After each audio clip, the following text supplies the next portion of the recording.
សុបិនឃើញមាសមិនមែនជាប្រផ្នូលល្អទាំងអស់ទេមាសជាទ្រព្យដ៏មានតម្លៃតាំងពីបុរាណកាលមករហូតមកទល់សប្តាហ៍ថ្ងៃមាសនៅតែមានតម្រូវការដល់អ្នកវិនិយោគនិងក្រុមអភិជនមិនតែប៉ុណ្ណោះមាសក៏ជាផ្នែកមួយនៃជំនឿនិងទំនៀមរបស់ប្រជាជនផងដែរក្នុងជំនឿទាំងនោះគេឃើញថាយល់សប្តិឃើញមាសជាប្រផ្នូលអំពីស្ថានភាពរស់នៅ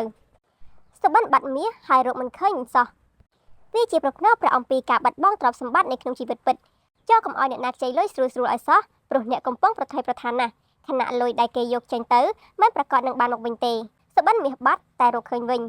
សុបិននេះមានន័យថាការផ្លាស់ប្ដូរផ្សេងៗនឹងចូលមកក្នុងជីវិតរបស់អ្នកហើយវានឹងក្លាយជាការផ្លាស់ប្ដូរក្នុងទិសដែលកាន់តែប្រសើរឡើងអាជីពរបស់អ្នកប្ដូរទៅកាន់ភាពវិជ្ជមានអ្នកត្រូវមេកោយទុកចិត្តឲ្យទទួលភារកិច្ចសំខាន់ៗចំពោះគូស្នេហ៍អ្នកដែលធ្លាប់មានបញ្ហានឹងផ្សះផ្សាគ្នាវិញហើយអាចមានដំណឹងល្អចូលរោងការឆាប់ៗ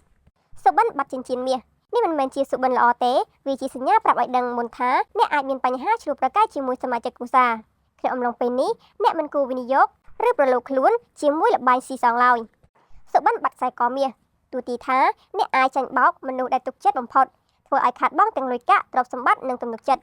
សុបិនបាត់ខ្សែដៃមាសអ្នកទំនងជាខាតបង់ប្រាក់ច្រើននៅពេលភ្ញាក់ពីដំណេកមកដូច្នេះគួរវិនិយោគជាមួយនរណាម្នាក់ក្នុងអំឡុងពេលនេះចូលទុកប្រាក់ឲ្យនៅជាមួយអ្នកសិនចុះសុបិនបាត់ក្រវិលមាស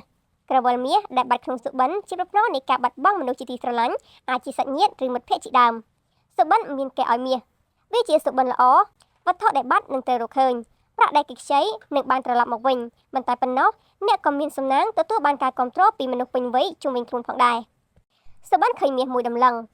វាជាសុបិនល្អដែលគួរសប្បាយចិត្តក្នុងអំឡុងពេលនេះមានអ្នកនឹងទទួលបានសំណាងពីមនុស្សពេញវ័យដែលខំពំនាំយកមកឲ្យដល់ផ្ទះជាពិសេសមិនថាអ្នកធ្វើអ្វីក៏មានអ្នកគាំទ្រដែរនឹងឆាប់ទទួលជោគជ័យតាមការរំពឹងទុក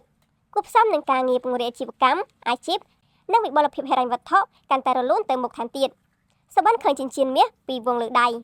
សុបិននេះពិតជាល្អណាស់ទោះអ្នកធ្វើអ្វីក៏នឹងរលូនគ្មានឧបសគ្គតែទោះបីជាយ៉ាងណាក៏ដោយអ្នកគួរតែរស់នៅដែលមានមនសិការនិងគ្មានការធ្វេសប្រហែសតែធ្វើឲ្យក្តីសុបិននោះឆាប់បានផល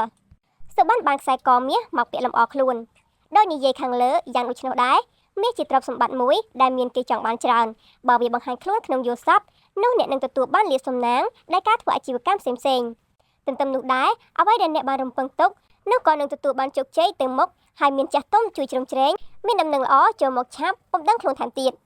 សុបិនឃើញខ្លួនឯងមានបំណងចង់ពាក់ខ្សែកមាសជាសុបិនល្អមួយដែលអ្នកនឹងទទួលបានលាភសំណាងក្នុងរឿងលុយកាក់ឬវត្ថុផ្សេងៗសុបិនឃើញមានមនុស្សយកមាសមកឲ្យដល់ផ្ទះសុបិននេះមិនល្អឡើយវាជាក្តីសុបិនមួយដែលអ្នកគួរមានការប្រុងប្រយ័ត្នខ្លាំងបំផុតចំពោះអ្នកមានគូស្នេហ៍អាចជួបរឿងបោកប្រាស់មួយវិញទៀតប្រសិនបើមានការយល់ច្រឡំសូមកុំទុកចោលឆាប់បោះស្រាយទល់មុខគ្នាទើបជីវិតគូបានគង់វង្សយូរអង្វែងសុបិនឃើញដុំមាសទាំងដុំ